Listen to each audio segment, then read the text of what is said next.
Shalom. Shalom. Shalom. Puji Tuhan luar biasa hari ini. Shalom.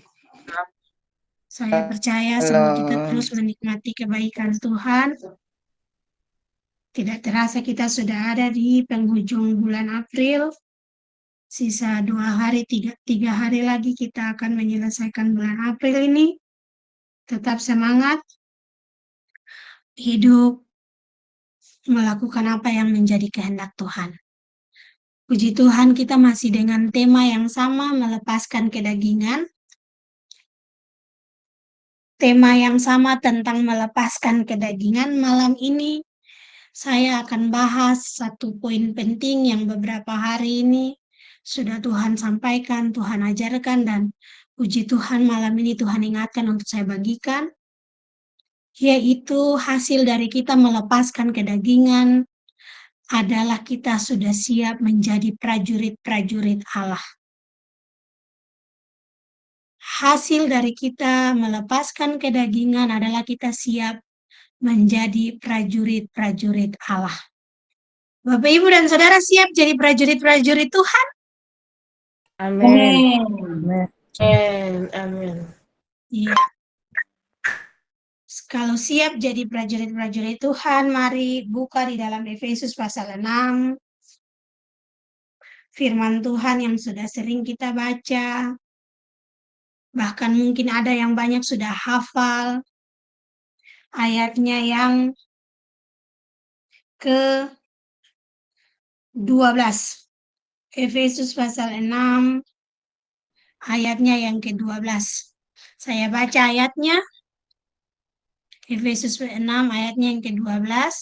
Karena perjuangan kita bukanlah melawan darah dan daging, tetapi melawan pemerintah-pemerintah, melawan penguasa-penguasa, melawan penghulu-penghulu dunia yang gelap ini, melawan roh-roh jahat di udara. Saudara lihat, firman Tuhan katakan, perjuangan kita bukanlah melawan darah dan daging. Kita lihat lagi di dalam 2 Timotius, pasalnya yang kedua, ayat 3 dan 4. Firman Tuhan katakan, ikutlah menderita sebagai seorang prajurit yang baik dari Kristus Yesus. Ayat 4, seorang prajurit yang sedang berjuang tidak memusingkan dirinya dengan soal-soal penghidupannya. Supaya dengan demikian, ia berkenan kepada komandannya. Nah, orang yang sudah melepaskan daging, dia sudah tidak pikirkan tentang apa yang menjadi maunya dia lagi, tapi menjadi maunya Tuhan. Dan orang yang mulai melepaskan kedagingan, berarti dia selalu siap sedia jadi prajurit Allah. Dia siap sedia menjadi prajurit Allah. Tadi firman Tuhan katakan di dalam Efesus pasal 6 ayat 12, perjuangan kita bukanlah melawan darah dan daging. Artinya, kalau kedagingan sudah mulai terlepas dalam diri kita, berarti kita sudah mulai siap untuk berperang melawan tipu daya iblis. Nah, darah dan daging ini adalah gambaran manusia. Musuh kita bukan manusia. Karena anak Tuhan dilarang memusuhi orang, membenci orang saja sudah dikatakan membunuh. Membenci saudara saja sudah di firman Tuhan sudah bilang itu sudah menjadi pembunuh. Nah, anak Tuhan tugasnya adalah membawa visi misi Tuhan, menjadi saksi Kristus sehingga banyak orang mengalami pertobatan, surga disenangkan, banyak orang belajar mengenal Tuhan melewat proses menjadi murid Kristus. Jadi malam ini kita akan bahas tentang siap berperang.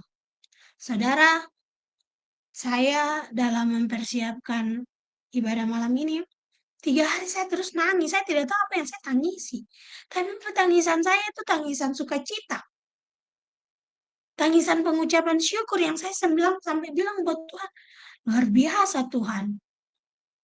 Ini hari-hari cuma bisa melihat kuasa Tuhan, luar biasanya Tuhan. Saudara lihat, Abraham ketika disuruh tinggalkan tanah kelahirannya untuk menuju tanah perjanjian yang sudah Tuhan sediakan, di dalam perjalanan Abraham juga ternyata berperang. Yang luar biasa, Abraham berperang, dia tidak bawa suku bangsanya, dia bawa orang-orang yang tinggal di dalam rumahnya, saudara.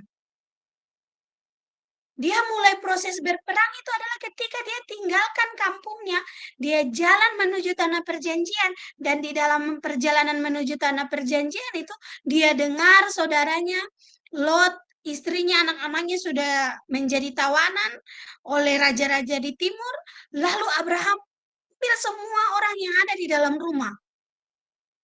Kalau baca di Kejadian 14 itu luar biasa. Namanya raja-raja itu, mereka pasti pergi berperang tidak dengan 1-2 orang pasukan. Tidak dengan 10-20 pasukan. Abraham hanya punya modal orang seisi rumahnya. Boleh kita lihat di Kejadian 14 ayatnya yang mulai dari ayatnya yang ke-12 sampai ayatnya yang ke-15. Juga Lot anak saudara Abram beserta harta bendanya dibawa musuh, lalu mereka pergi sebab Lot itu diam di Sodom. Kemudian datanglah seorang pelarian dan menceritakan hal ini kepada Abram, orang Ibrani itu, yang tinggal dekat pohon-pohon tarbantin kepunyaan Mamre orang Amori itu, saudara Eskol dan Aner, yakni teman-teman sekutu Abram. Ketika Abram mendengar bahwa anak saudaranya tertawan, maka dikerahkannya lah orang-orangnya yang terlatih. Mereka yang lahir di rumahnya 318 orang banyaknya. Lalu mengejar musuh sampai ke Dan. Dan pada waktu malam berbagilah mereka, ia dan hamba-hambanya itu untuk melawan musuh. Mereka mengalahkan dan mengejar musuh sampai ke Hobah di sebelah utara Damsyik. Dibawanyalah kembali segala harta benda itu, juga Lot anak saudaranya itu, serta harta bendanya dibawanya kembali. Demikian juga perempuan-perempuan dan orang-orangnya. Lihat, hanya 318 orang modalnya Abraham. Anak orang Ambon istilahnya anak piara. Orang-orang yang lahir di dalam rumahnya dia kumpul jadi satu, mari maju berperang. Pergi apa firman Tuhan katakan apa? Mengalahkan raja-raja di timur, berarti bukan satu kerajaan yang dikalahkan. Bukan satu kerajaan yang dikalahkan. Kalau baca dari awal, silakan diselidiki dari awal, pasti Roh Kudus bukakan berapa kerajaan yang dikalahkan itu. Abraham maju dengan 318 orang.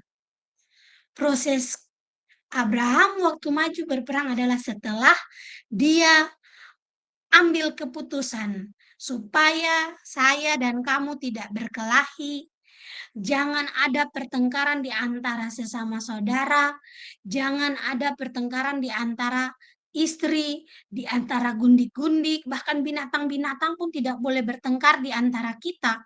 Kita berpisah di sini. Dalam perpisahan di perjalanan itu, Lot ambil jalan ke wilayah Sodom.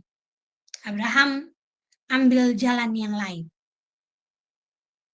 Ternyata pilihan Lot membuat dirinya sendiri susah. Jadi saudara-saudara, lihat sesuatu yang bagus, lihat sesuatu yang indah, jangan buru-buru. Wow, terkadang yang indah, yang bagus itu juga menipu. Akhirnya ada seorang pelarian datang bilang, sampaikan untuk Abraham tentang keadaan Lot. Abraham maju bersama 318 orang. Jadi ketika kita mulai melepaskan kedagingan, mulai dikikis perlahan-lahan, berarti saya dan saudara dipersiapkan menjadi murid, menjadi prajurit Kristus, prajurit kerajaan Allah. Saudara lihat, Ratu Ester dalam proses untuk dipilih menjadi seorang ratu. Pamannya Mordekai bilang, masuk karantina di istana. Dalam proses karantina di istana, sering dilulur, mandi rempah-rempah, dirawat. Dan saya cek, ternyata perawatan masa itu sangat mengerikan. Saya kalau kadang minta bantuan suami, lulur saja. Terlalu kuat, saya sampai minta maaf, ini lulur atau lagi merusak tubuh-tubuh saya. Apalagi kalau dia sudah lihat agak kotor sedikit, dia bedaki. Itu saja sudah sakit, apalagi ini yang dipersiapkan menjadi seorang ratu. Cara makannya, semuanya dipersiapkan. Kebebasannya diambil. Yang biasanya bebas. Mungkin bicara, ngomong apa adanya. Bisa lari, bisa semua bebas. Tetapi ketika menjadi ratu, semua diatur, saudara. Kebebasannya diambil. Ini yang sebenarnya Tuhan mengingatkan. Ketika kita menjadi prajurit, aturan kerajaan Allah itu mengikat. Jadi prosesnya ketika kita melepaskan kedagingan, kita masuk jadi prajurit, berarti aturan kerajaan Allah itu mengikat kita. Yang luar biasanya yang ini. Kita dikasih kuasa. Sama dengan Ester tadi. Waktu Ester sudah mulai diikat dengan aturan, Mordekai bilang, kamu tidak bisa tolong kami ya. Kalau kamu tidak bisa tolong kami, jangan kamu pikir kamu juga selamat. Kalau kamu tidak bisa tolong kami, jangan kamu kira bahwa Allah kami tidak bisa menolong kami. Kamu mau enak-enak saja jadi ratu di sana. Ester bilang apa? Puasa. 3 hari 3 malam. Saya masuk ke raja. Kalau saya masuk ke raja, saya menyalahi aturan. Ketika saya menyalahi aturan, pasti saya kena hukuman mati. Jadi kalian puasa. Waktu semua orang Yahudi semua berpuasa, Ester korbankan dirinya. Dia pergi kematian sementara menanti dia. Itu yang dia pikirkan. Tetapi waktu semuanya lagi melepaskan kedagingan, justru kuasa kerajaan Allah bekerja dalam setiap kita. Waktu kuasa kerajaan Allah bekerja di dalam setiap kita, kita mulai menggetarkan, kita mulai melakukan, kita mulai mengalami hal-hal yang mustahil, hal-hal yang luar biasa, hal-hal yang dahsyat. Jadi saudara jangan pernah takut untuk melepaskan kedagingan. Waktu Ester masuk menghadap raja, dia tahu hanya karena kedagingan sementara diikat, raja ulurkan tongkat kehidupan untuk Ester. Ada kasih karunia di sana. Berapa banyak orang yang melepaskan kedagingan, saudara? Sangat banyak saat itu yang sementara puasa. Sementara berperang dengan dirinya. Tidak, kami minta belas kasihan Tuhan. Kami menarik perhatian kerajaan Allah. Jadi saudara, ketika saudara benar-benar mulai melepaskan kedagingan, saudara sementara diperlengkapi menjadi prajurit-prajurit kerajaan Allah. Amin. Ketika diperlengkapi menjadi prajurit kerajaan Allah, jangan ada sembarang orang yang menyentuh kita. Bahkan mulutnya menyentuh kita sekalipun. Kerajaan Allah, kuasa kerajaan Allah bertindak.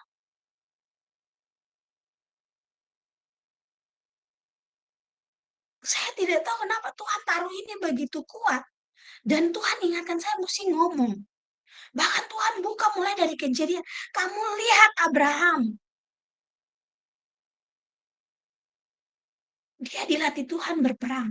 Sesudah itu saudara lihat bagaimana Tuhan melatih bangsa Israel berperang. Pertama Tuhan berperang lebih dahulu. Tuhan hukum Allah-Allahnya bangsa Mesir. Tuhan hajar Mesir habis-habisan. Jalan bangsa Israel dalam perjalanan mau takut tidak bisa takut. Sampai di depan ada laut Teberau yang begitu besar. Mereka cuma berdiri dan melihat saja. Ini sudah jalan buntu. Ini sudah jalan buntu.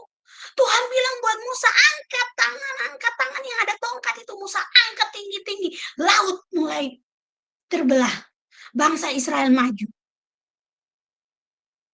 Setelah itu, Mesir masuk di tengah-tengah laut. Air mulai Tuhan tutup. Selesai.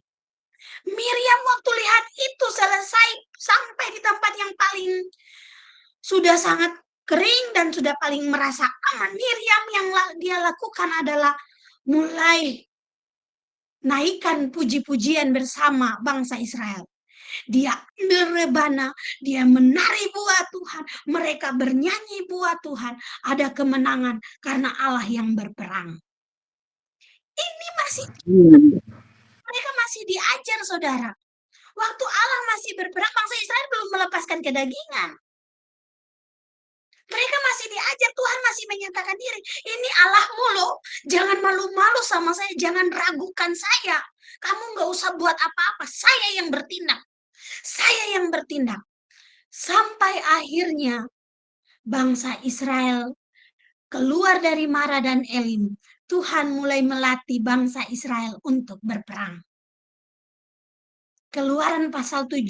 Peperangan pertama yang bangsa Israel lakukan adalah melawan orang Amalek. Saudara tahu Amalek itu apa? Gambaran Amalek itu apa? Saya tanya sama Tuhan, Amalek. Tuhan bilang ulang-ulang, pertama kali saya ajar bangsa Israel berperang adalah melawan orang Amalek. Amalek itu apa Tuhan? Suku dari mana Tuhan? Tuhan bukakan. Saudara, Amalek itu gambaran ketidaktaatan. Amalek ini cucunya Esau, saudara. Amalek ini cucunya Esau. Esau itu orang pribadi yang sangat Tuhan benci. Dan Tuhan ngomong ulang-ulang. Di Sakaria juga Tuhan bilang, saya benci kepada Esau, tapi saya sangat sayang buat Yakub. Amalek ini gambaran apa? Ketidaktaatan. Amalek ini gambaran apa? Kesombongan. Saudara, orang-orang Amalek itu orang-orang yang tinggi. Perawakannya tinggi. Bangsa Israel berperang pertama adalah melawan Amalek. Amalek ini gambaran apa? Gambaran keturunan suka memberontak kepada orang tua. Kalau ada di antara kita yang suka memberontak kepada orang tua, suka melawan mama, suka melawan papa, mari bertobat mulai malam ini. Suka memberontak. Amalek itu gambaran tidak setia. Saudara tahu mengapa sampai Tuhan benci kepada Esau? Akarnya di sini dilarang, Tuhan larang. Ishak dan Ribka ngomong sama anak-anakmu, jangan ambil perempuan di tanah ini untuk kedua anakmu. Esau ambil perempuan-perempuan di wilayah mereka tinggal. Yakub tidak. Yakub tidak. Lalu Esau anggap remeh. Anggap remeh berkat Tuhan. Sehingga mudah ditipu, mudah dibohongi. Anak-anak Tuhan, mari saya dibukakan firman ini. Tuhan, saya tanya sama Tuhan, ada apa Tuhan? Seringkali kita mudah ditipu, kita mudah dibohongi. Karena kita masih menganggap remeh Tuhan. Dalam hal yang kecil kita mau buat sesuatu, tidak tanya Tuhan dulu. Saya dibukakan ini, saya bilang, saya bertobat Tuhan, saya bertobat. Kita tidak sungguh-sungguh cari Tuhan dulu, baru Tuhan bukakan yang lain. Tuhan mau saya mau ini, mau ini. Padahal yang simpel saja Tuhan sudah buat. Kamu duduk aja, saya bilang, Tuhan, aduh, kalau duduk-duduk begini ada yang bawa kerepek pisang. Puji Tuhan kerepek pisang datang. Kelihatannya simpel, sederhana, tapi Tuhan menghargai ketika engkau berseru kepada Dia. Lalu dalam mengambil keputusan sesuatu, kita tidak bilang Tuhan ini benar atau salah. Tuhan ini bagaimana? Tuhan belum jawab, nanti deh. Tunggu Tuhan jawab dulu, Tuhan kasih arahan. Kita sudah mulai menganggap remeh. Kita mulai menunggu Tuhan, tapi kalau kita buat sesuatu kita tidak melibatkan Tuhan di dalam, kita mulai menganggap remeh Tuhan. Kita mulai menganggap remeh. Saya ditegur Tuhan bagian ini. Ini gambaran Amalek yang luar biasa. Mereka maju berperang, Musa harus angkat tangan. Saudara, gambaran angkat tangan ini, kalau Musa tangannya sudah lelah, dia turunkan tangan, berarti bangsa Israel kalah. Kita lihat sama-sama di Keluaran kalau tidak salah pasal 17. Tuhan Yesus tolong, dan kalau saya tidak salah. Ya, benar. Keluaran pasal 17, ya.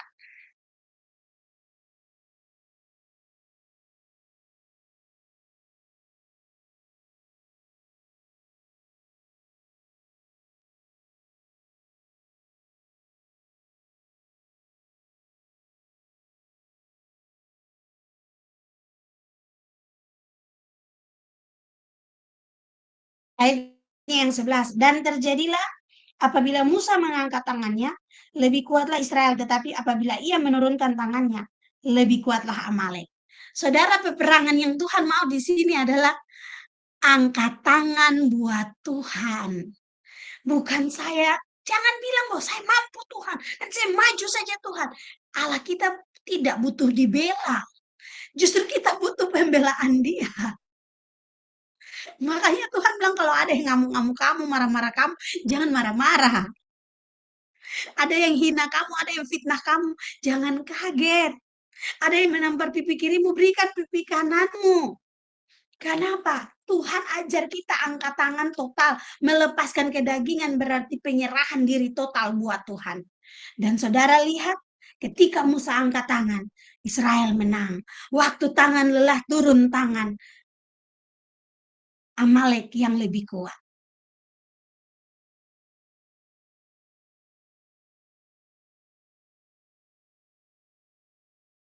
Yang luar biasa waktu peperangan pertama kali. Modal Musa apa? Tongkat. Modal Musa tongkat.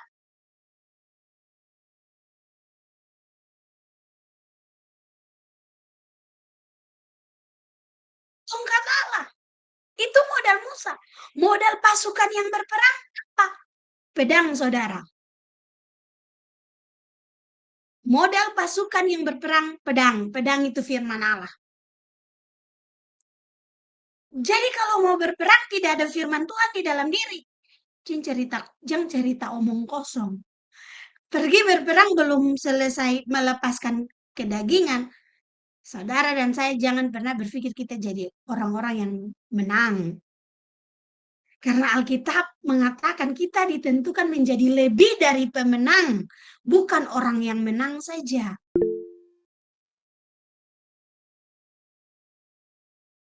Bukan orang yang menang saja, lebih dari pemenang berarti penakluk. Dan kalau mau menaklukkan segala sesuatu, harus punya firman. Kalau firman Tuhan tidak ada di dalam diri, jangan pernah bermimpi saya bisa menaklukkan segala sesuatu. Saudara lihat di ayat 12, Keluaran pasal 17 ayat 12. Maka penatlah tangan Musa, sebab itu mereka mengambil sebuah batu, diletakkannya lah di bawahnya, supaya ia duduk di atasnya. Harun dan Hur menopang kedua belah tangannya, seorang di sisi yang satu, seorang di sisi yang lain, sehingga tangannya tidak bergerak sampai matahari terbenam.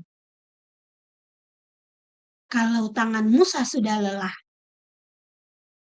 bisa diturunkan.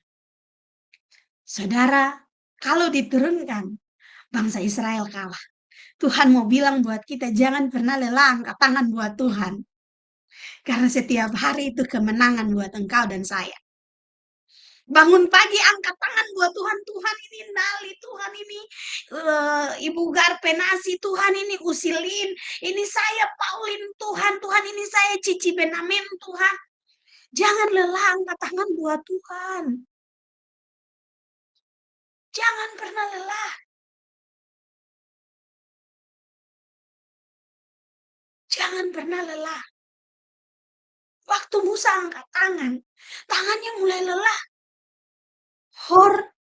Harun dan Hur mulai bantu topang kiri kanan. Itulah gunanya ada di satu komunitas, kita saling menopang dan saling mendoakan. Kita saling menopang dan mendoakan. Mungkin nama-namanya panjang, tapi sudahlah, Tuhan suka. Tuhan suka disibukkan. Tuhan suka semua hal kita ngomong sama dia. Dia suka sekali.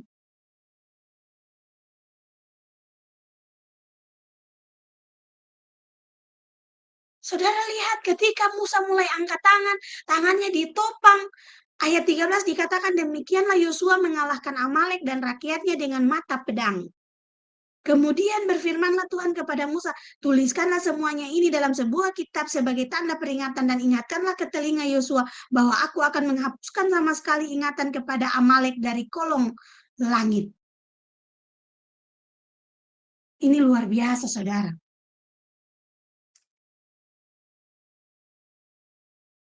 Waktu kemenangan terjadi, Tuhan ingatkan Musa, bilang untuk Yosua,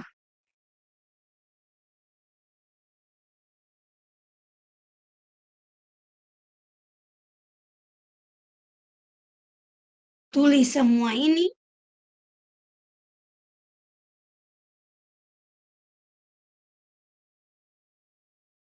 semua ini di dalam satu kitab.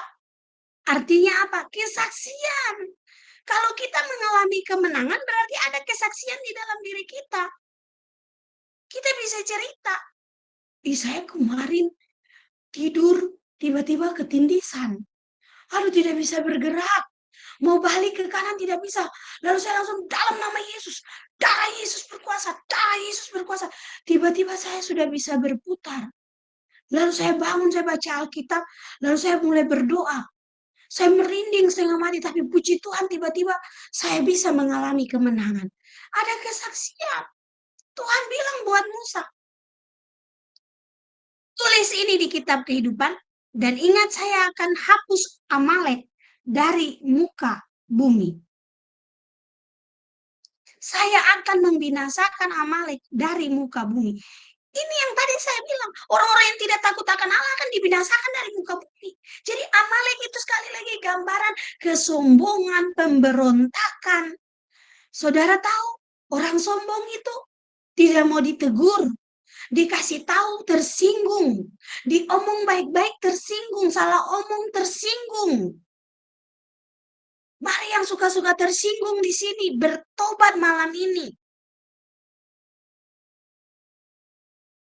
Bukankah waktu kita melepaskan kedagingan, roh kita semakin kuat. Sehingga ketika ada orang yang mencaci kita, ada orang yang mau ngomong kita, ada orang yang mau bicara kita apapun, berarti dia membuat tangan Tuhan berperkara dengan dia. Beberapa waktu lalu, ada yang datang ngomong sama saya. Saya diomong begini kan Ali. Cice, gini. Saya bilang ya doakanlah dan berkatilah, itu bagian kita. Sudah tidak usah kaget lagi, ya anak-anak Tuhan ya pasti harus mengalami itu. Didoakan saja dan diberkati. Beberapa minggu kemudian ada lagi kan Ali, saya diomongin lagi. Gini. Yang ketiga kali diomongin lagi kan Ali, ya ampun saya sampai bingung. Aduh ini salah saya di mana? Saya bilang ya lama-lama mulut kecil itu buat badan seluruh badan binasa. Selang beberapa waktu kemudian Ganali, orang yang ngomong saya gini-gini, ya sudahlah, jangan kita bersuka, karena Tuhan tidak pernah bersuka karena orang fasik binasa. Kita doakan dia supaya terjadi pertobatan dalam diri dia. Jadi sebenarnya anak Tuhan ketika diomelin, dihina, difitnah, dicaci, itu sudah tidak hal yang, bukan hal yang harus membuat kita marah, jengkel, kesal. Itu sudah jadi vitamin untuk tubuh rohani kita. Hore, daging saya lagi dikikis sama Tuhan. Kalau sakit, nangis saja sama Tuhan, mengadu saja sama Tuhan. Tuhan, tadi saya punya teman di kantor, dia punya mulut ember sekali, Tuhan. Saya beberapa waktu lalu bercanda, teman saya bercanda sama saya, lalu saya agak kesal dengan candaan dia, lalu saya bilang, mulut itu tidak bisa membawa damai sejahtera. Dia ngamuk waktu saya bilang begitu, dia ngamuk. Saya pulang, saya nangis sama Tuhan, saya mengadu sama Tuhan. Tuhan, tadi saya tidak maksud ngomong begitu sama dia, dia ngomong begini, begini, begini. Dan saya kesal Tuhan. Tapi sudah Tuhan, saya mau mengampuni dia malam ini, ampuni saya juga Tuhan. Mungkin memang Tuhan lagi izinkan saya harus dihina dulu sama dia karena saya mau diberkati. Saudara ingat Daud? Waktu si Mei ngamuk dia, si Mei kata-katain dia. Mereka mau pergi potong si Mei, Daud bilang, "Woi, jangan marah dia. Ini Tuhan lagi izinkan saya dihina, saya dimaki, nggak apa-apa." Pulang, menang si Mei, langsung jadi anak buahnya Daud. Yang bingung berarti tidak rajin baca Alkitab. Cari saja di Alkitab si Mei. Jadi anak Tuhan, ketika ada yang ngomel, kalau Nali ngomong saja, kita ini kan masih manusia daging. Ya, kita manusia daging, kita bukan malaikat, kita bukan hantu. Kita manusia daging yang sementara bekerja bagi kerajaan Allah. Yang sementara berjuang untuk masuk surga. Jadi jangan pakai kekuatanmu sendiri. Minta Tuhan mampukan, minta Tuhan tolong, minta Tuhan Roh Kudus kerjakan bagiannya dalam diri kita. Bukankah kasih karunia Tuhan melimpah-limpah bagi kita? Jadi saudara, lihat Tuhan bilang apa?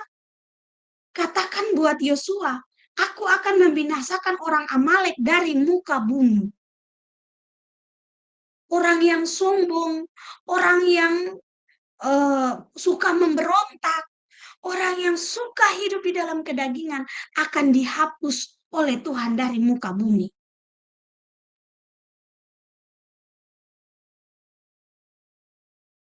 Ini firman Tuhan yang bilang.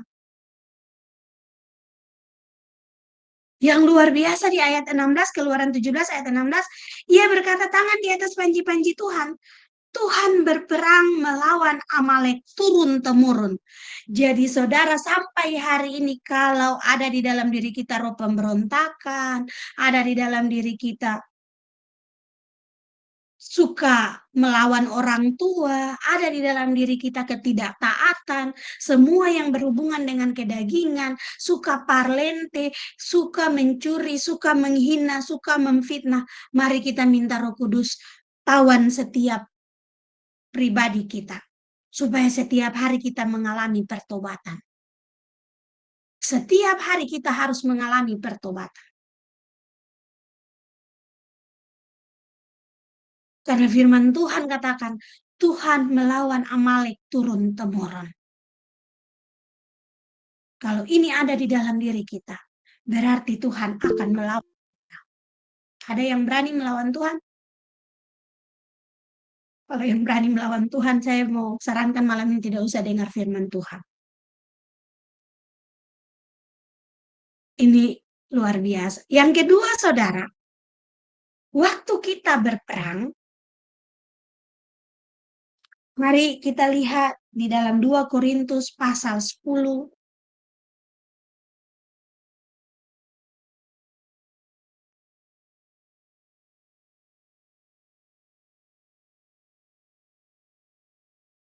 Dua Korintus pasal 10 ayatnya yang ketiga sampai ayatnya yang ke-6. Ada yang sudah dapat, boleh bantu saya baca? 2 Korintus pasal 10 ayat 3 sampai 6, demikianlah firman Tuhan. Memang kami masih hidup di dunia, tetapi kami tidak berjuang secara duniawi, karena senjata kami dalam perjuangan bukanlah senjata duniawi, melainkan senjata yang diperlengkapi dengan kuasa Allah yang sanggup untuk meruntuhkan benteng-benteng. Kami mematahkan setiap siasat orang dan merobohkan setiap kubu yang dibangun oleh keangkuhan manusia untuk menentang pengenalan akan Allah. Kami menawan segala pikiran dan menaklukkannya kepada Kristus. Dan kami siap sedia juga untuk menghukum setiap kedurhakaan bila ketaatan kamu telah menjadi sempurna. Amin. Amin. Saudara lihat, Paulus bilang, memang kami masih di dunia, tetapi kami tidak berjuang secara duniawi. Orang yang melepaskan kedagingan, dia tidak berjuang secara duniawi. Dia berjuang dengan menggunakan senjata-senjata yang dari Tuhan. Makanya Efesus pasal 6 tadi ayat 12 bilang, karena perjuangan kita bukanlah melawan darah dan daging, tapi melawan kuasa-kuasa, pemerintah-pemerintah, penguasa-penguasa, penghulu-penghulu dunia yang gelap ini, melawan roh-roh jahat di udara. Jadi kalau kedagingan mulai dilepaskan, kuasa Tuhan mulai dinyatakan dalam hidup saya dan saudara. Kalau kuasa Tuhan mulai dilepaskan, mulai dinyatakan dalam hidup saya dan saudara, kita ngomong aja, belum berdoa baru ngomong aja, udah jadi. Tuhan, duduk-duduk begini tiba-tiba ada yang bawa saya krepek pisang. Sejam kemudian ada yang bawa, saya mengalami itu sampai hari ini. Tuhan lagi duduk begini tiba-tiba ada yang kasih saya anggur, oh enaknya. Sorenya saya masuk ke ruangan tadi, saya masuk ke ruangan pimpinan minta tanda tangan terus, Nali mau makan anggur, mau. Lagi dalam hati, Tuhan tahu saya lagi ada pingin anggur, saya siapa sangka ada anggur di dalam kantor, siapa sangka ada anggur di dalam kulkas, anggur yang enak lagi. Ini Nali makan Nali anggur, ada anggur. Serius Pak, serius. Tapi nanti kita bisa ambil banyak nih ya sih. Tidak apa-apa, stok saya masih banyak. Oh iya Pak, makasih. Saya mengalami itu sampai hari ini, saudara. Jadi kalau kita di dalam Tuhan, yang kita pikirkan itu Tuhan sudah kerjakan. Apalagi Amin. kita doakan dengan sungguh-sungguh, Tuhan sibuk. Dan Tuhan itu Allah yang suka disibukkan. Saudara buat sibuk saya 1 kali 24 jam, saya bisa ngomel-ngomel. Hah, paling pasti. Tapi saudara buat sibuk Tuhan, dengan sukacita dia bilang, siap sayangku, tunggu sayangku, ini nanti aja, yang ini dulu ya sayangku. Dengan penuh cintanya, dengan penuh kasihnya dia respon kita langsung, dia kerjakan apa yang saya dan saudara bilang buat dia. Makanya saya kalau duduk sama Tuhan, saya lagi doa sama Tuhan, saya bilang, Tuhan luar biasanya Engkau ya. Saya mau belajar tentang apa yang Engkau mau, saya mau terus Tuhan. Saya tadi kerja, saya bilang Tuhan saya tidak tahu kerja ini bagaimana. Tiba-tiba tangan saya sudah dituntun, kamu buat ini, kamu buat ini, kamu bikin ini. Puji Tuhan selesai, saya bilang, Tuhan, Tuhan Yesus terima kasih, sudah tuntun tangan saya. Saya mulai nangis, air mata saya mulai jatuh. Saya bilang, aduh Tuhan, seandainya saya tidak pernah kenal Tuhan, apa yang jadi dengan hidup saya sekarang? Saya lagi di mana? Saya lagi bagaimana? Adik-adik saya bilang, kakak, ya ampun saya kalau jadi kakak saya tidak kuat. Saya bilang, kalian juga harus kuat. Tuhan tahu porsi kita masing-masing. Kita harus saling mendoakan. Jadi saudara, lihat, kalau perjuangan dengan kuasa Tuhan, mau kuasa Allah bekerja di dalam dirimu, mari lepaskan kedagingan. Orang yang melepaskan kedagingan, mujizat menjadi makanan dia sehari-hari.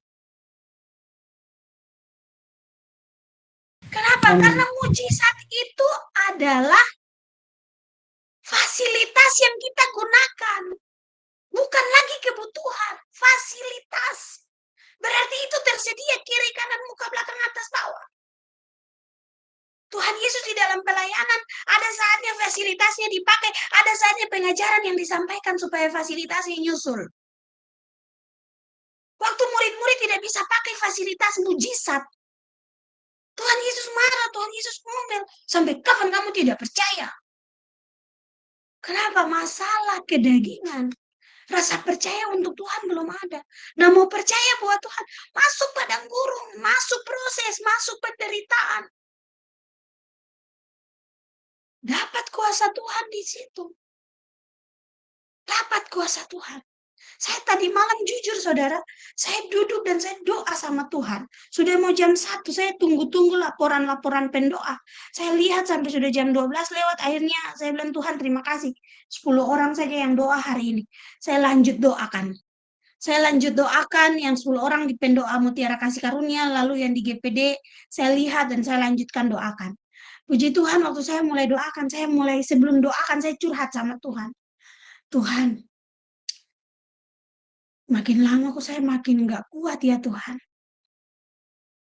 Tuhan, Nali mau curhat dulu malam ini. Nali capek, Nali lelah Tuhan. Tuhan, aduh tolong Nali Tuhan. Nali mau tetap ada di dalam ketetapan. Saya mulai nangis sama Tuhan. Tiba-tiba Tuhan bilang begini, Manjai.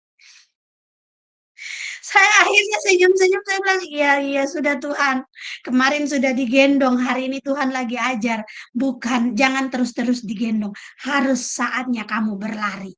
Ada saatnya kamu berjalan, ada saatnya kamu berlari. Satu hal yang pasti, dia tidak pernah meninggalkanmu. Lalu akhirnya saya nangis, saya bilang, Tuhan saya jadi malu lagi, saya sudah curhat habis, baru saya malu lagi. Ya sudah Tuhan, tidak apa-apa. Tidak apa-apa Tuhan. Saya hanya butuh Tuhan saja dalam hidup ini. Dan sudah terbukti sampai malam ini. Karena saya butuh Tuhan. Saya punya kekuatan. Sampai malam ini karena saya perlu Tuhan. Saya punya pengharapan. Terima kasih Tuhan Yesus. Saya bilang buat Tuhan gitu. Kalaupun Tuhan tidak buat seperti yang saya mau. Saya tetap mau Tuhan mampukan saya ikuti apa yang Tuhan mau. Terima apa yang Tuhan mau. Saya ngomong gitu sama Tuhan lalu saya nangis. Habis saya nangis, saya bilang sama Tuhan, terima kasih sudah peluk saya, terima kasih sudah dengar curhat saya mau doa dulu buat teman-teman saya. Saya doakan ke satu persatu, satu persatu. Saudara, selesai saya doakan, Tuhan bilang, lewati semua ini, keluar sebagai orang-orang yang lebih dari pemenang. Supaya engkau bisa ceritakan seperti kemarin engkau ceritakan buat banyak orang. Saya pernah alami itu, saya pernah alami itu. Oh saya pernah, ini lebih dalam lagi yang engkau akan ceritakan dan orang akan, hah, hah, hah. Setiap hari hidupmu harus mengalami kuasa Tuhan. Supaya orang terkagum-kagum melihat Allahmu, mendengar Allahmu. Bahkan orang menjadi penasaran. Orang menjadi penasaran. Bagaimana sih? Saudara saya didatangi sama 2 orang saudara majelis. Lalu dia ngomong sama saya gini. Ibu saya sebelumnya datang di ibu nih saya minta maaf. Saya bilang iya bagaimana? Karena saya datang sudah dalam keadaan mabuk. Sebenarnya saya tidak mabuk tapi saya lagi minum. Tujuan saya minum ini supaya saya berani ngomong sama ibu. Saya kaget. Saya bilang, Pak, mari duduk. Bagaimana? Ada apa? Ada masalah apa? Ibu, ini saya tidak mabuk ibu, saya sadar. Jadi saya cuma untuk membuat saya berani ngomong sama ibu saya. Saya kaget lagi, saya bilang bagaimana Pak ini majelis Bapak Ibu. Saya bilang bagaimana? Saya mau tanya, bagaimana cara ketuk pintu? Saya bilang ketuk pintu apa? Saya tahu, Mama Nali tahu cara ketuk pintu. Ketuk pintu surga di atas ini. Tolong ajar saya cara ketuk pintu surga. Saya kaget lalu saya bilang, masalahnya ini kalau saya ngomong, Bapak mengerti mengerti Mama Nali. Ini saya cuma buat timbulkan satu keberanian saja dalam hati saya. Tuhan, Tuhan Yesus ini saya mau ngomong kebenaran tapi orang ini dia sudah minum sopi ini Tuhan. Lalu dia bilang begini, saya tahu Mama Nali tahu kunci utama pintu itu yang mana. Tolong bagi saya kunci utama itu. Dia mulai nangis saudara. Saya bilang ini yang orang bilang orang mabuk itu jujur ini. Ini dia mulai datang jujur lalu saya kaget. Lalu saya senyum-senyum, saya pandang suami saya bilang, bilang sudah bilang. Dalam hati saya bilang begini, "Masalahnya kalau saya kasih kunci, Bapak tidak sadar, berarti Bapak bisa buang kunci itu." Dia bilang, "Saya sadar ini, saya sadar." Saya bilang, "Nah, ini saja tidak sadar."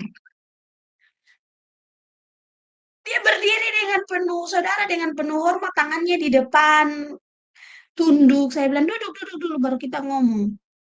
Nanti kalau Tuhan izinkan, sudah tidak mabuk lagi, mandi, segar-segar, datang ke saya. Nanti saya kasih kunci utamanya." Dia bilang, "Iya, karena saya bilang, Antua bilang, ketoklah maka pintu akan dibukakan." Saya ketuk-ketuk pintu tidak dibuka-buka ini.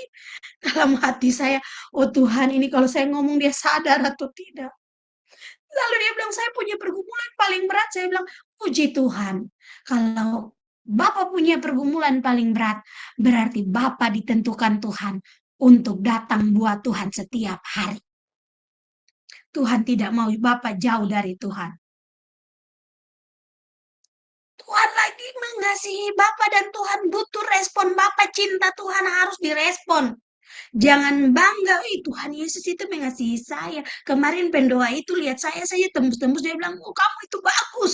Kamu itu Tuhan mengasihimu. Tapi kalau kamu tidak merespon kasih sayang Tuhan, jangan buat cinta Tuhan bertepuk sebelah tangan." Saya pernah sampaikan pesan Tuhan buat beberapa orang.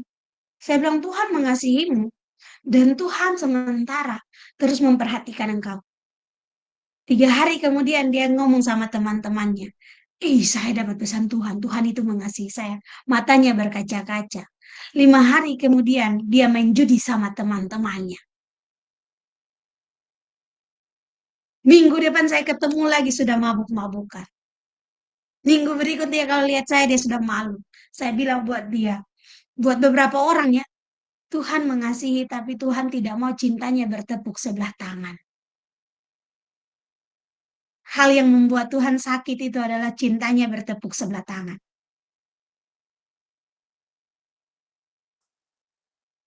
Jadi saudara, lihat sekali lagi, mari buktikan di dalam dirimu ada kuasa Kristus yang sementara terus memenuhi hidupmu setiap hari. Ketika kedagingan perlahan-lahan dilepaskan, kuasa Kristus terus bekerja di dalam dirimu. Jadi saudara lihat di dalam 2 Korintus 10 tadi, ayat 5 bilang, "Kami mematahkan setiap siasat orang dan merubuhkan setiap kubu yang dibangun oleh keangkuhan manusia untuk menentang pengenalan akan Allah."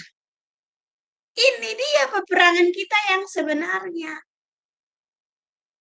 Musuh kita itu ingat bukan manusia, tapi pribadi yang tidak takut akan Allah.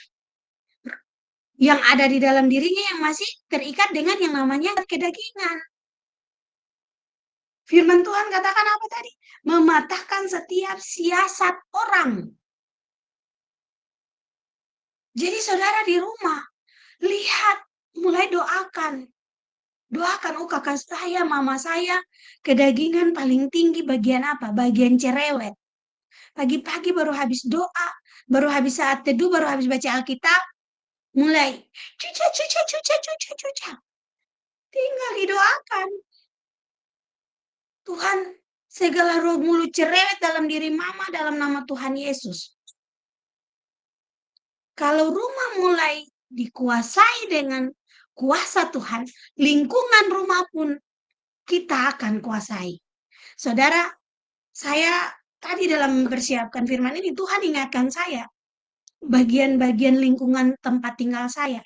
Dulu kami di Paso, mulai dari Mata Paso sampai daerah wilayah SPN itu, kalau adik kakak berkelahi, itu mengerikan. Dan hampir semua rumah yang ada di muka, mulai dari Mata Paso sampai di muka wilayah SPN itu, adik kakaknya itu suka berkelahi. Paling suka berkelahi. Kalau dengan orang luar kurang, tapi sesama adik kakak itu paling sering berkelahi. Roh apa itu namanya? Roh penghancur kakak beradik. Karena iblis tidak suka kalau kakak beradik itu rukun, berkat Tuhan turun. Itu firman Tuhan bilang. Ada kerukunan di dalam rumah, berarti ada berkat mengalir di situ, di dalam rumah itu.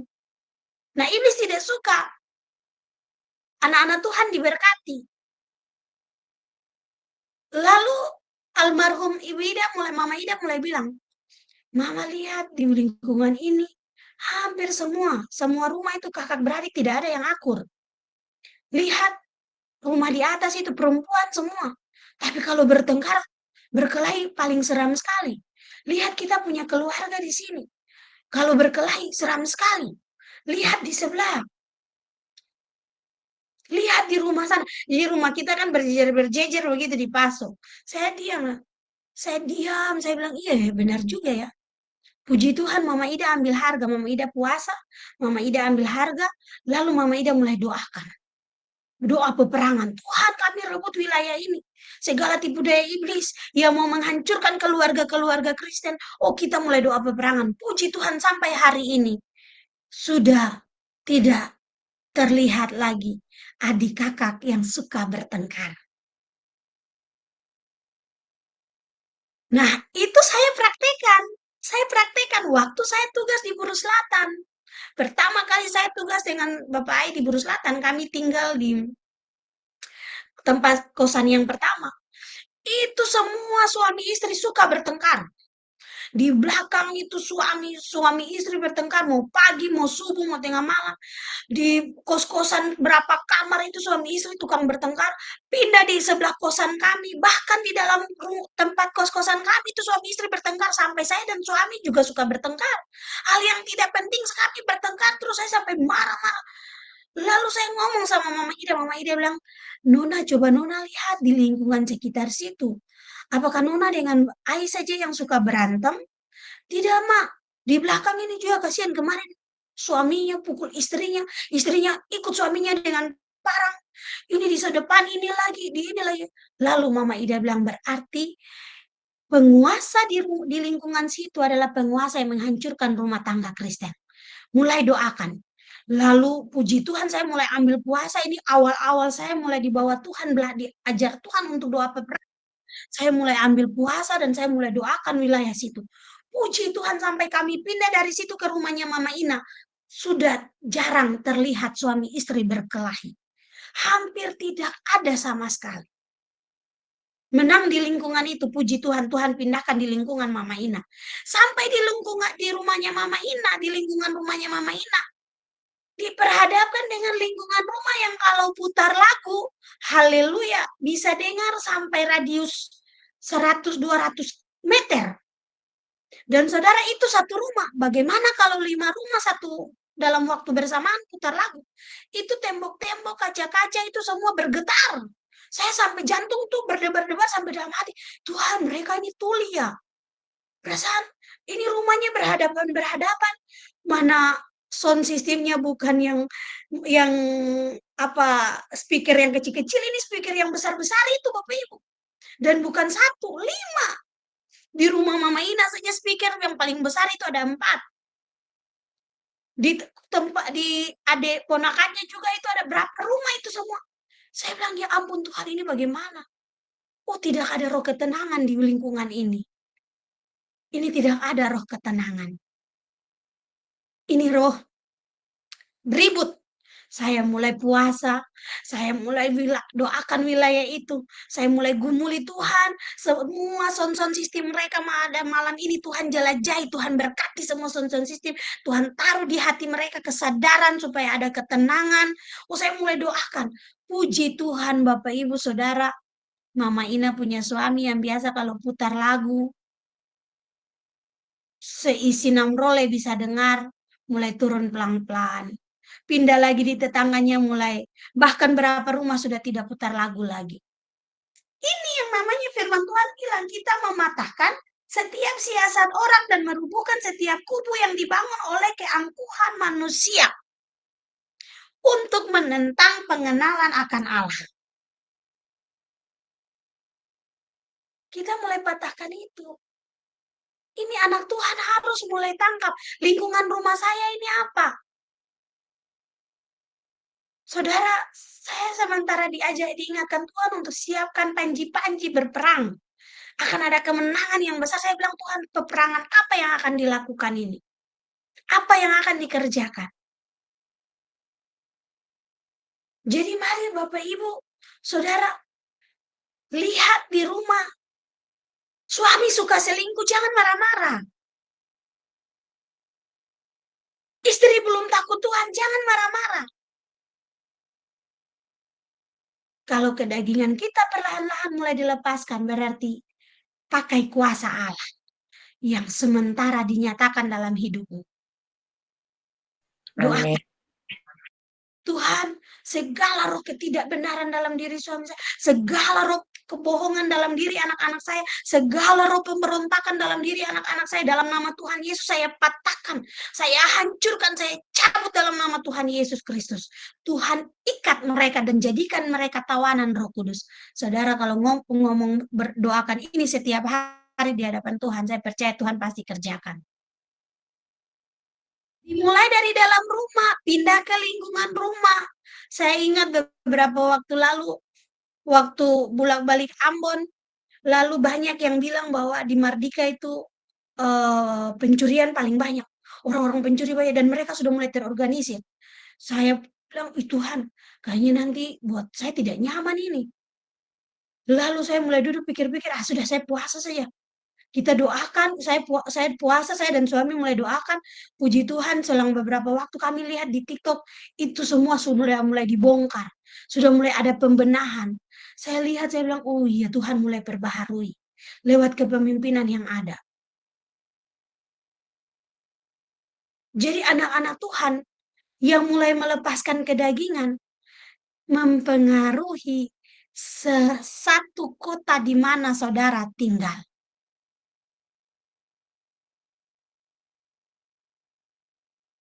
Satu orang saja melepaskan kedagingan dengan sungguh-sungguh, dia bisa menggoncang satu kota. Apalagi 10 orang. 10 orang saya rasa bukan satu kota. 10 negara kita kuasai. Jadi sebenarnya Tuhan lagi ajar kita, kamu lepaskan kedagingan karena bangsa-bangsa saya mau berikan buat kamu. Amin. Amin. Amin. Amin. Melepaskan kedagingan. Nanti waktu jatuh dalam dosa, ingat, jangan mulai salahkan. Bilang ini begini, jangan. Duduk di kaki Tuhan, minta ampun sama Tuhan, minta Tuhan baharui. Berikan hati yang baru, roh yang baru.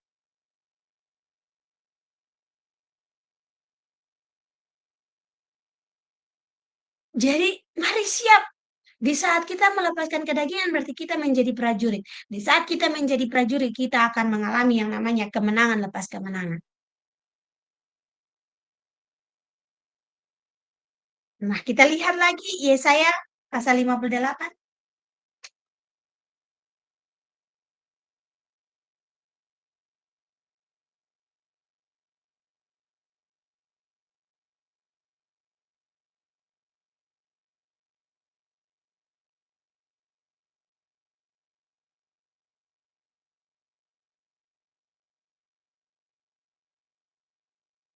Yesaya 58 ayat mulai dari ayatnya yang ke-6. Bukan berpuasa yang kita mulai baca dari ayatnya yang kelima saja, ketiga saja lah.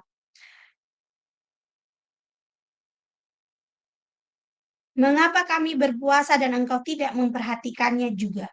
Mengapa kami merendahkan diri dan engkau tidak mengindahkannya juga? Sesungguhnya pada hari puasamu engkau masih tetap mengurus urusanmu, dan kamu mendesak-desak semua buruhmu. Sesungguhnya kamu berpuasa sambil berbantah dan berkelahi, serta memukul dengan tinju dengan tidak semena-mena.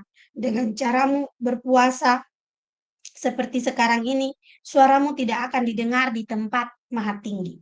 Sungguh-sungguh inikah berpuasa yang kukehendaki dan mengadakan hari merendahkan diri, jika engkau menundukkan kepala seperti gelagah dan membentangkan kain karung dan abu sebagai lapik tidur?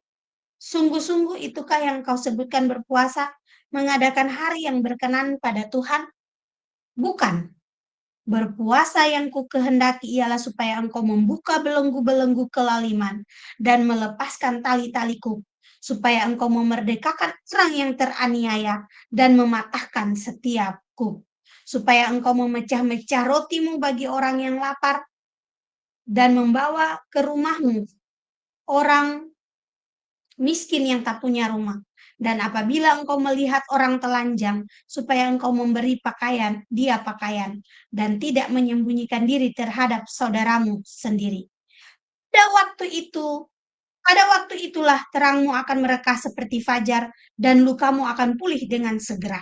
Kebenaran menjadi barisan depanmu, dan kemuliaan Tuhan menjadi barisan belakangmu. Pada waktu itulah engkau akan memanggil dan Tuhan akan menjawab.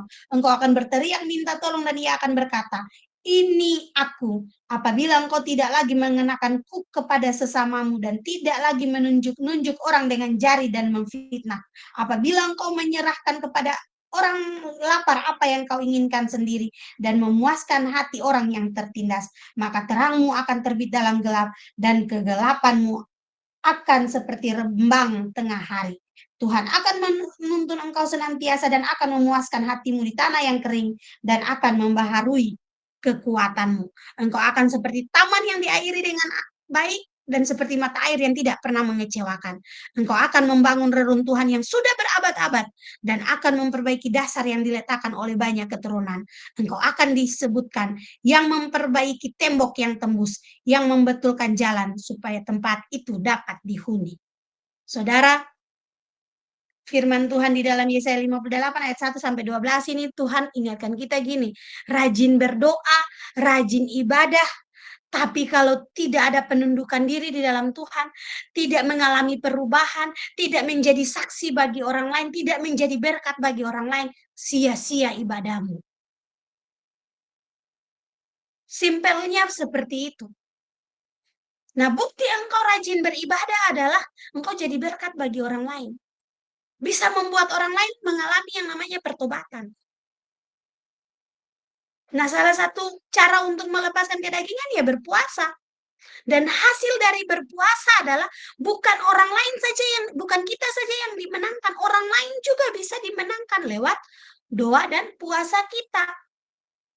Makanya Tuhan Yesus, firman Tuhan bilang, mujizat seperti ini dilakukan dengan doa dan puasa.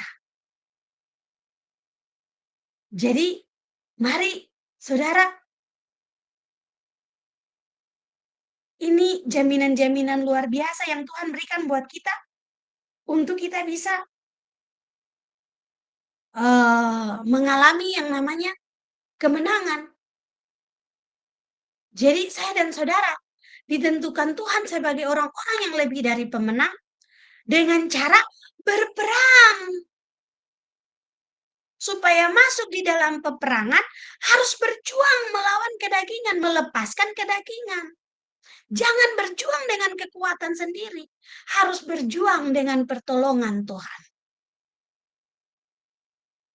Minta sama Tuhan, perlengkapi saya Tuhan.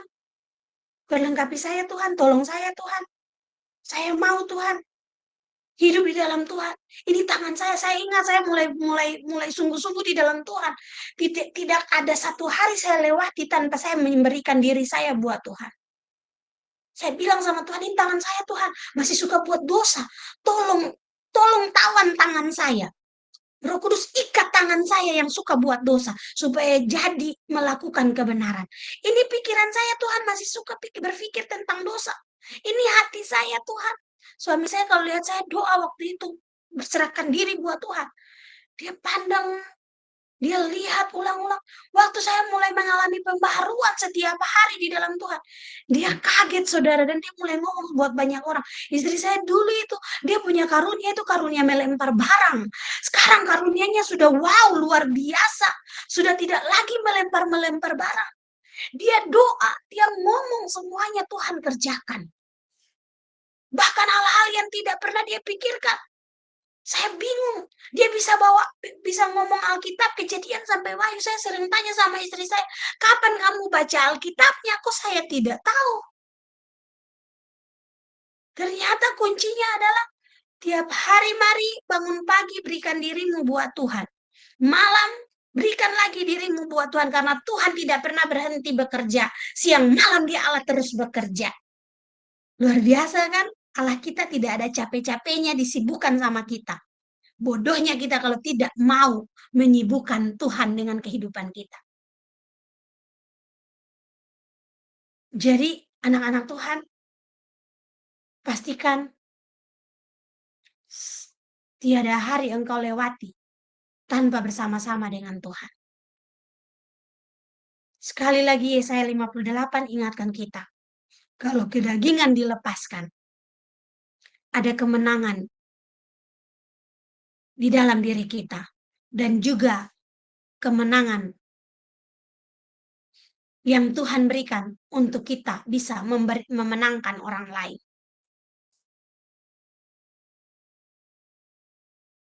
Jadi malam hari ini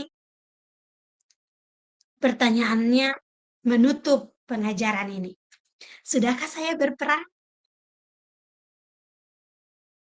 Kalau kita belum pernah berperang, mulai minta Tuhan. Di mana area peperangan kita? Mulai dari dalam keluarga. Lihat anak yang suka mabuk-mabuk, lihat anak yang suka berjalan dari pagi sampai malam. Jangan sebentar-sebentar kakak Nali tolong berdoa dulu. Kenapa? Ini berjalan. Ini ada dan dia pun cewek, ini ada dan ini. Saatnya saudara berperang. Yang sudah dengar firman Tuhan malam ini, saya percaya Tuhan sementara mempersiapkan menjadi prajurit. Dengar suami masih main kiri, main kanan. Dengar istri masih cerewet kiri, cerewet kanan. Mari duduk di kaki Tuhan dan mulai perangi segala yang tidak benar. Mulai perangi segala yang tidak benar. Kalau sudah mulai mengalami kemenangan, saya percaya semua kita akan menguasai. Mulai dari keluarga, lingkungan sekitar kita, kota tempat kita berada, negara kita, dan akhirnya bangsa-bangsa. Itu berkat Yakub, saudara. Saya tidak tahu, ini sepertinya Tuhan lagi mau mencurahkan berkat Abraham, Ishak, dan Yakub. Karena 1 bulan ini Tuhan terus ingatkan tentang berkat Allah Abraham, berkat Allah Ishak, berkat Allah Yakub. Dan Tuhan sangat bangga dengan luar biasa Abraham, Ishak, dan Yakub. Sampai-sampai memperkenalkan diri untuk bangsa Israel pun. Tuhan bilang, namaku Allah Abraham, Allah Ishak, Allah Yakub. Saya bilang sama Tuhan, iya ya Tuhan, luar biasa. Luar biasa. Jadi malam ini firman Tuhan tentang peperangan buat saya dan saudara. Yang mau melepaskan kedagingan berarti dipersiapkan menjadi prajurit Tuhan. Prajurit Tuhan berperang bukan melawan manusia. Prajurit Tuhan berperang melawan segala tipu daya iblis yang memakai orang-orang yang tidak mengenal Tuhan untuk membuat kita jauh dari Tuhan. Untuk membuat bagaimana iblis terus berkarya. Ini tugas saya dan saudara.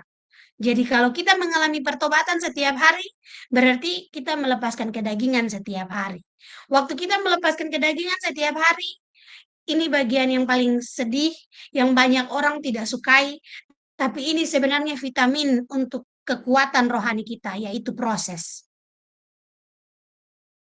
Proses dan penderitaan itu sesuatu yang sebenarnya tidak enak, tetapi yang luar biasanya di dalam proses dan penderitaan itu kuasa Tuhan dikerjakan, dinyatakan dalam kehidupan saya dan saudara. Waktu kuasa Tuhan dinyatakan berarti kita dipersiapkan untuk menjadi prajurit-prajurit Allah. Di saat kita mulai menjadi prajurit-prajurit Allah, kita dimenangkan, orang kita mengalami kemenangan, orang lain juga kita menangkan. Waktu kita mulai menang, kita juga mulai memenangkan orang lain.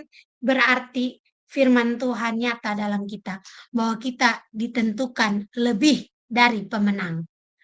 Kita sudah bisa menjadi penakluk. Penakluk situasi dan keadaan, penakluk segala tipu daya iblis, penakluk segala keadaan yang mau membuat kita terpuruk, kita taklukkan dengan nama Tuhan Yesus Kristus. Sampai akhirnya Tuhan dapati saya dan saudara menjadi mempelai Kristus yang setia. Puji Tuhan, Tuhan Yesus memberkati. Haleluya. Amin.